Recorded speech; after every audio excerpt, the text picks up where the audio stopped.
वसई विरार शहर महानगरपालिका ग्रंथालय विभाग,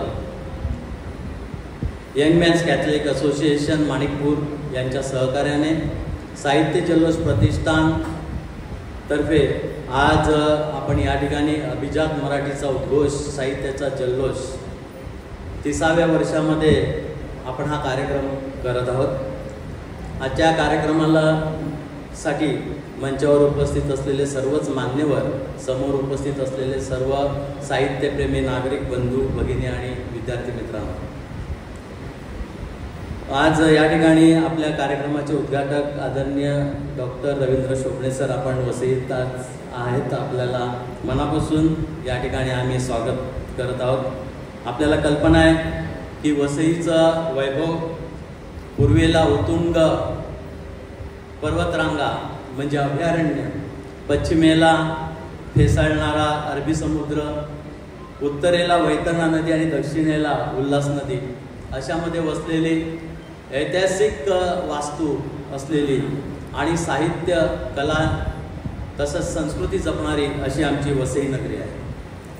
खरं म्हणजे आपल्याला सर्वांना कल्पना आहे की साहित्य जल्लोषची स्थापना 1996 मध्ये आपल्या डिंपल पब्लिकेशनचे साहित्यप्रेमी अशोकजी मोळे यांच्या संकल्पनेतून आणि आपल्या वसईमधील वर्तक महाविद्यालयाचे प्राचार्य पु द कोडोलीकर सर यांच्या पुढाकाराने झाले। मला या ठिकाणी सांगण्यासाठी अभिमान वाटतो की पहिला साहित्य जल्लोष सुरू झाला 1996 मध्ये। त्यावेळी आपले चित्रपट अभिनेते रमेश देव आणि चित्रपट अभिनेत्या सीमा देव ह्या पहिल्या साहित्य संमेलनाच्या उद्घाटक होत्या। हे सांगायला मला आज या ठिकाणी अभिमान वाटतो। ही चळवळ जी सुरू झाली, साहित्यिक आणि सांस्कृतिक चळवळ वसईमध्ये सुरू झाली, या चळवळीला आता 30 वर्ष पूर्ण होत आहेत। साहित्य जल्लोषी वैशिष्ट्यपूर्ण म्हणजे आपल्याला लक्षात येईल की भारतीय साहित्य संमेलनाचं मराठी साहित्य संमेलन जे होतं त्याच्या खालोखाल मला वाटतं होणार आहे वसईमधलं मिनी साहित्य संमेलन आहे, याचा मला या ठिकाणी खास करून उल्लेख केला पाहिजे। आणि या साहित्य जल्लोषच्या उद्घाटनासाठी आतापर्यंतच्या परंपरेमध्ये अखिल भारतीय मराठी साहित्य संमेलन, अखिल भारतीय मराठी नाट्य संमेलनचे अध्यक्ष आपल्याला वेळोवेळी या संमेलनाचे उद्घाटक म्हणून लाभलेले आहेत। आणि आज देखील आपल्याला या ठिकाणी आदरणीय डॉक्टर रवींद्र शोभणे हे अखिल भारतीय मराठी साहित्य संमेलनाचे अध्यक्ष आज आपल्यामध्ये उपस्थित आहेत। ही अत्यंत महत्त्वाची आणि आनंदाची गोष्ट आहे। मला या ठिकाणी आपल्याला सांगायचं आहे की महाराष्ट्रामध्ये एकमेव आपली साहित्य जल्लोष प्रतिष्ठान संस्था आहे की त्यांनी 45 संपादक आणि उपसंपादक अशा या संपादकांचं मराठीमधील एकमेव संमेलन आपण याच सभागृहामध्ये घेतलेलं होतं। आणि हे सांगायला मला खास करून अभिमान वाटेल। यासाठी आपल्या सर्व जे पत्रकार वृत्तपत्र आहेत ते नामवंत वृत्तपत्रांचे संपादक, उपसंपादक आणि इलेक्ट्रॉनिक मीडियाचे संपादक या ठिकाणी उपस्थित होते। आतापर्यंत राष्ट्रीय आणि आंतरराष्ट्रीय कीर्तीचे दिग्गज साहित्यिक, कलावंत यांचा वैशिष्ट्यपूर्ण या ठिकाणी सहभाग आपल्याला लाभलेला आहे। हे जे व्यासपीठ आहे हे व्यासपीठ पालघर जिल्ह्यामधील आपल्या सर्व साहित्यिकांसाठी एक मुक्त, विद्यार्थ्यांसाठी, साहित्यिकांसाठी, कवींसाठी एक मुक्त व्यासपीठ म्हणून आपण या ठिकाणी अत्यंत चांगले कार्यक्रम आपण राबवत असतो। या कार्यक्रमामध्ये आतापर्यंत झालेल्या सांस्कृतिक कार्यक्रमाचा जर आपण आढावा घेतला तर सरीवर सरी रामदास पाते यांच्या पोलक्या पावल्या, लोकशाहीर विठ्ठलदादा उमप यांचे कोळी गीत, जांभूळ आख्यान, महाराष्ट्राच्या लोककलेमधलं आपण या ठिकाणी सुलोचना चव्हाण, लीलाधर हेगडे, मच्छिंद्र कांबळे, रमेश पवार, लीलाधर कांबळी, त्याचबरोबर जीवनकाणी प्रस्तुत चांद फिर निकलेगा अभिनेत्री नूतन, संहिता, ललिता तामाणे यांच्या उपस्थितीत आपण कार्यक्रम या ठिकाणी आपल्या सर्व रसिक प्रेमिकांसाठी दिलेला होता। चौरंग निर्मित अशोक हांडे यांचा अत्रे अत्रे सर्वत्र हा देखील कार्यक्रम आपण या साहित्य जल्लोषच्या माध्यमातून आपल्या सर्वांना दिलेला आहे।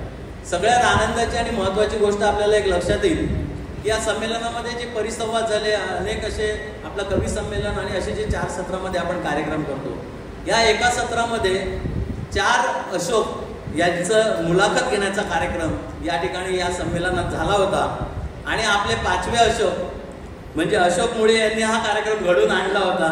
आणि अशोक पत्की, अशोक सराफ, अशोक नायगावकर, अशोक पाटोळे यांच्या मुलाखतीचा कार्यक्रम रंगतदार या ठिकाणी झालेला होता। एक अत्यंत एक वेगळा आणि आनंदाची अशी वेगळी आपल्याला या संमेलनाच्या माध्यमातून मिळालेली मेजवानी आहे असं मला वाटतं। कवी संमेलनामध्ये आतापर्यंत दिग्गज कविवर्य मंगेश पाडगावकर असतील, नारायण चुंबी असतील, केशव मेश्राम, शंकर वैद्य, अशोक बागवे, अशोक नायगावकर, सौमित्र, रामदास फुटाणे सर, अरुण म्हात्रे, महेश केळुसकर, नरेश पाटील, निर्जा व प्रज्ञा पवार यांच्यासारख्या दिग्गज कवींनी आपल्या कार्यक्रमांमध्ये वेळोवेळी सहभाग लाभलेला घेतलेला आहे. हे मला आपल्याला सांगायला खूप आनंद होत आहे. परंतु मित्रांनो, आपल्याला लक्षात येईल 1996 मध्ये जेव्हा ही चळवळ सुरू झाली, ही जी आपला वर्तक महाविद्यालयाच्या कॉलेजमधून पहिला हा संमेलन सुरू झालं आणि त्यानंतर विविध संस्था याच्यामध्ये आल्या गेल्या. मला या ठिकाणी आवर्जून सांगायचं आहे की हा साहित्य जल्लोषच्या पाठीमागे एक आपलं खंबीर असं आपल्याला पाठिंबा देणारं व्यक्तिमत्व म्हणजे माजी आमदार हितेंद्रजी ठाकूर यांचं आहे. सुरुवातीच्या साहित्य जल्लोषपासून आतापर्यंत म्हणजे आजच्याही साहित्य जल्लोषमध्ये त्यांचा फार मोठा आपल्याला सहभाग आणि महत्त्वाचं त्यांचं पाठबळ लाभलेलं आहे. मला या ठिकाणी आवर्जून सांगायचं आहे, तत्कालीन नवघर माणिकपूर नगर परिषद, आताची महानगरपालिका, वसई तालुका कला क्रीडा महोत्सव विकास मंडळ, विवा महाविद्यालय, अण्णासाहेब वर्तक महाविद्यालय, गोन्सालो गार्सियामध्ये आपण गेल्या वर्षी 21वा साहित्य जल्लोषचा कार्यक्रम गोन्सालो गार्सिया महाविद्यालयाच्या सहकार्याने केलेला होता. यंगस्टार ट्रस्ट, जीजे वर्तक शाळा, new English school Vasai, KMPD high school Tulinj, Bassein catholic bank, Vasai Vikas bank, Vasai Janata bank, Samaj Unnati मंडळ, YMCA सभागृह, अनंतराव ठाकूर नाट्यगृह आणि समाज मंदिर ट्रस्ट अशा या विविध ज्या संस्था आहेत यांनी आपल्याला वेळोवेळी या कार्यक्रमांमध्ये सहभाग उत्स्फूर्तपणे नोंदवलेला आहे आणि सर्वांना सहभागी करून घेण्यासाठी त्यांनी आपल्या या चळवळीला पुढे साथ दिलेली आहे. आपल्या या साहित्य जल्लोषतर्फे आपण 2 अजून महत्त्वाचे कार्यक्रम जे राबवतो. आपल्याला सर्वांना कल्पना आहे की मराठी भाषा गौरव दिन हा 27 फेब्रुवारी रोजी असतो आणि तो कार्यक्रम आपण आता यावर्षी देखील घेणार आहोत. असे कार्यक्रम आपण राबवत असताना 2 वर्षापासून आषाढी एकादशीची दिंडी आणि आषाढी एकादशीचा अभंगवाणी हे कार्यक्रम सुद्धा आपण या ठिकाणी सादर करत आहोत. आणि मला आज अभिमान वाटतो की आपल्याला या चळवळीमधून नवीन तरुणांना आणि विद्यार्थ्यांना जो सहभाग नोंदवण्यासाठी पालघर जिल्ह्यामधील आमचे सर्वच या ठिकाणी सदस्य जे आहेत त्यांनी त्याच्यात खूप मेहनत घेतली की पालघर जिल्ह्यामधील महाविद्यालय आहेत, पालघर जिल्ह्यामधील ज्या शाळा आहेत, माध्यमिक शाळा, या विद्यार्थ्यांसाठी वक्तृत्व स्पर्धा, कविता सादरीकरण स्पर्धा आणि त्याचप्रमाणे कथाकथन स्पर्धा अशा वेगवेगळ्या स्पर्धांच्या माध्यमातून विद्यार्थ्यांना आपण एकत्र करतो आणि त्यांच्या स्पर्धा घेऊन त्यांचं पारितोषिक वितरण समारंभ करतो आणि या चळवळीमध्ये त्यांचा सहभाग करून घेतो. यावर्षी सुद्धा आपण कालच या सभागृहामध्ये कथाकथन स्पर्धा आणि कविता सादरीकरण स्पर्धेच्या काल स्पर्धा झालेल्या आहेत. त्याचं पारितोषिक सुद्धा आज आपण करणार आहोत. 4 सत्रामध्ये आज हे कार्यक्रम चालणार आहेत.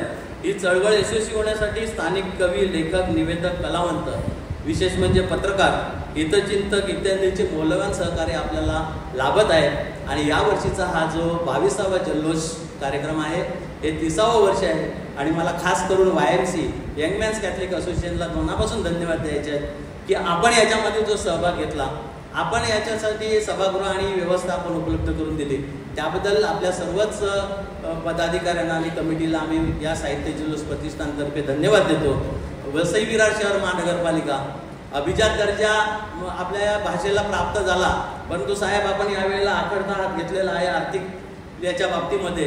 पुढच्या वेळी तुम्ही नक्कीच ही चळवळ सुरू राहिली पाहिजे, कारण ही चळवळ ही वेगळ्या पद्धतीची चळवळ आहे. याच्यामध्ये आपण नागरिकांसाठी नागरिक सुविधा वगैरे करतो, परंतु हे एक बौद्धिक खाद्य देण्याचा आणि ही चळवळ मराठी सुरू ठेवण्यासाठी महापालिकेचं आपल्याला जो सहकार्य मिळत होतं यापुढे देखील त्याने दिलं पाहिजे.